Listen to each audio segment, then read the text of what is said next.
Vamos começar falando sobre Adão, o pai da humanidade. Todos conhecem a história de Adão e Eva contada na Bíblia. Segundo essa história, Adão foi criado à imagem e semelhança de Deus. No entanto, a história de Adão em Shumamatsu no Valkyrie é um pouco diferente.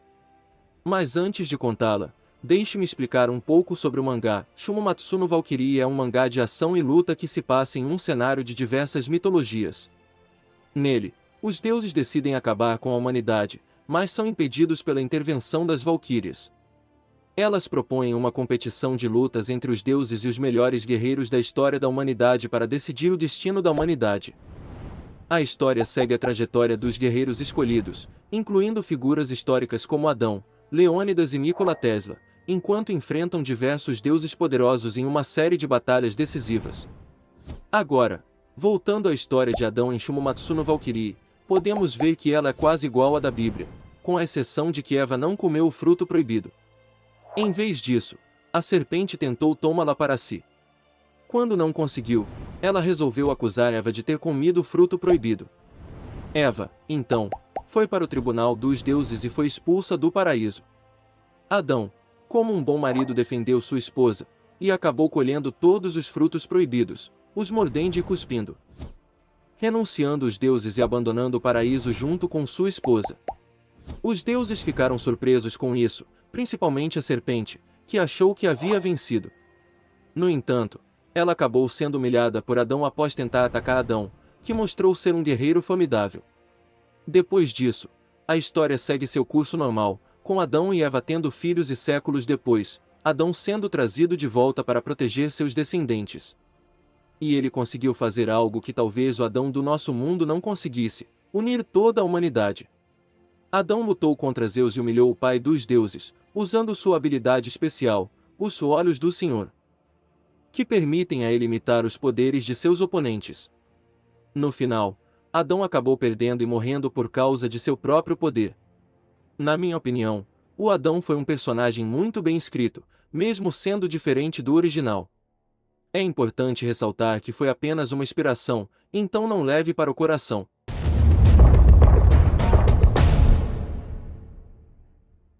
Um dos episódios mais notáveis da história japonesa envolvendo a perseguição aos cristãos durante o período do shogunato Tokugawa é retratado no mangá e anime Rurouni Kenshin Samurai X, um sucesso dos anos 90.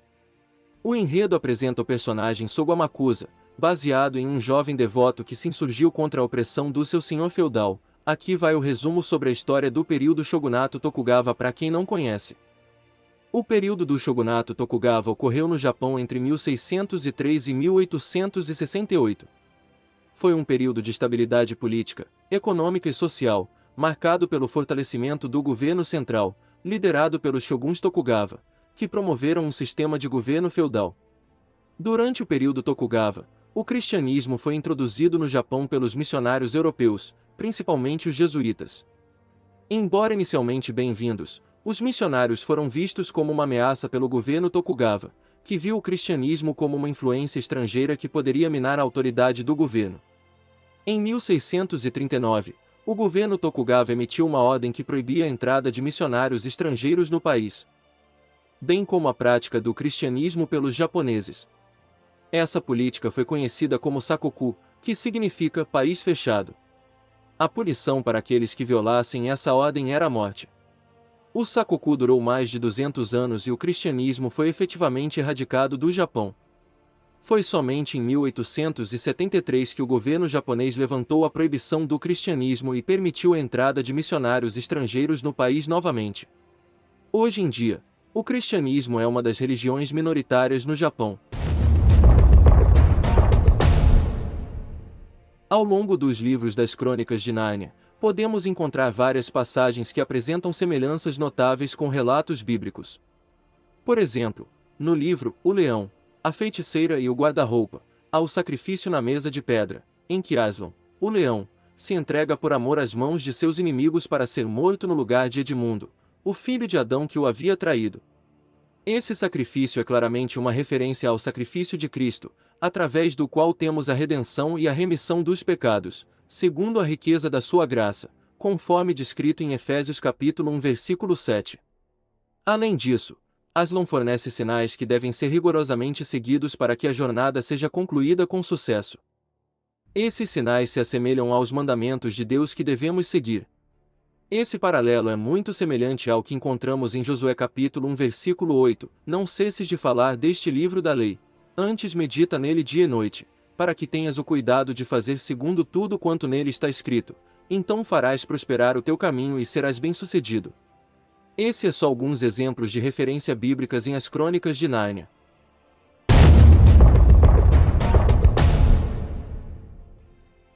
Aqui seria uma referência indireta, já que a obra foi inspirada numa pintura do Titã Cronos comendo seus filhos. Mas não é por isso que não tem nada que lembre alguma história bíblica. Shingeki tem lutas que lembram muito Davi versus Golias. Por ser humanos versus titãs. Monstros gigantescos. Mas tem uma luta em específica que me lembra muito Davi e Golias, que é Levi versus o Titã Bestial. A história é quase igual à da Bíblia. Os gigantes estão tacando terror na nação dos nossos heróis, até que aparece um baixinho que vai para a linha de frente para resolver o problema. Na Bíblia o Golias caiu para uma pedra e o Davi cortou a sua cabeça. Em Shingeki quem atira a pedra é o Titã Bestial. No final a história terminou quase do mesmo jeito. Só que o Bestial não perdeu a cabeça naquele momento, só foi humilhado, massacrado, picotado. Nem dá para chamar de luta as duas situações, foi humilhação mesmo.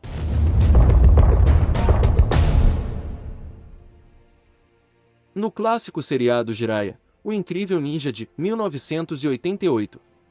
Somos apresentados ao Barão Al, que é um ninja britânico descendente dos cruzados que se parece a um cavaleiro que monta em um cavalo branco. Ele se apresenta como um cristão devoto, trajando um uniforme inspirado nos cavaleiros dos movimentos militares cristãos conhecidos como cruzadas. Para quem não sabe o que é, aqui vai um resumo sobre as cruzadas. As cruzadas foram expedições militares organizadas pela Igreja Católica no período entre os séculos 11 e 13 no Oriente Médio. Elas tinham como principal missão conquistar a Terra Santa, com o objetivo de tomar Palestina e Jerusalém, e foi iniciada após o domínio dos turcos seljúcidas.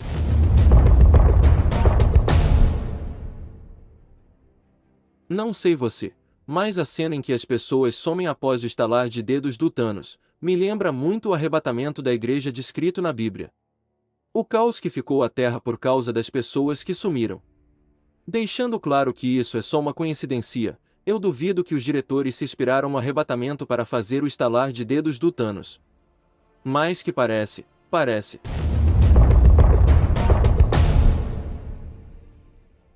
Encerrando com o maior herói dos quadrinhos. Superman. É inegável que o Superman tem muitas semelhanças com o próprio Jesus. Mas antes, deixa eu explicar a real origem da criação do Superman. O Superman foi criado pelos judeus Jerry Siegel e Joe Shuster no ano de 1938. Jerry Siegel e Joe Shuster teve a brilhante ideia de criar de um herói que tivesse a força de Sansão e que fosse libertador como Moisés, já que ambos eram judeus. Aqui a gente já viu que o personagem já possui qualidades de alguns heróis bíblicos. Mas com o passar dos anos o Superman foi tendo algumas mudanças na sua origem e tendo algumas semelhanças com Jesus.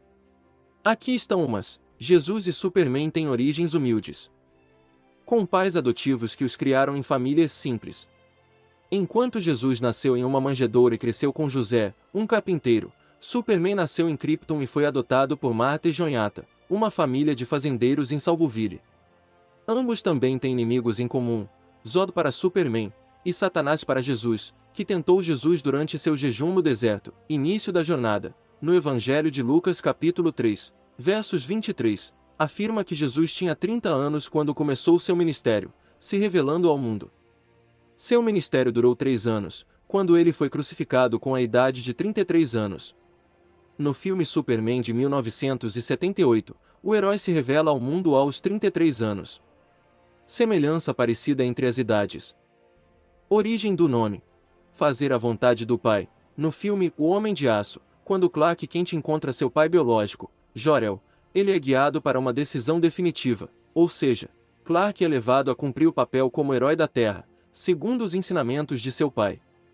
Jesus deixava claro que ele não veio para fazer a vontade dele, mas sim de Deus, como citado em João 6, 38, porque eu desci do céu, não para fazer a minha própria vontade, e sim a vontade daquele que me enviou.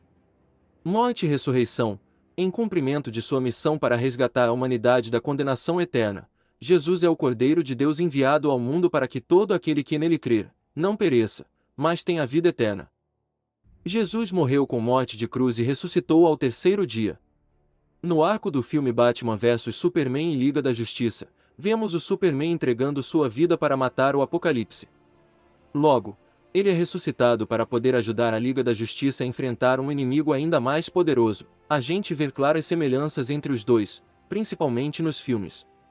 Deixando claro, não estou falando que o Superman é Jesus de capa e cueca vermelha. Só apontei semelhanças e as inspirações do personagem. E chegamos a mais um final, galera. O objetivo do vídeo foi mostrar como a Bíblia e o cristianismo influenciam muitas histórias famosas, tanto diretamente quanto indiretamente. Além de ser uma grande fonte de inspiração. Deixe o seu like e se inscreva no canal se curtiu o vídeo para nos ajudar. Isso é tudo. Tchau!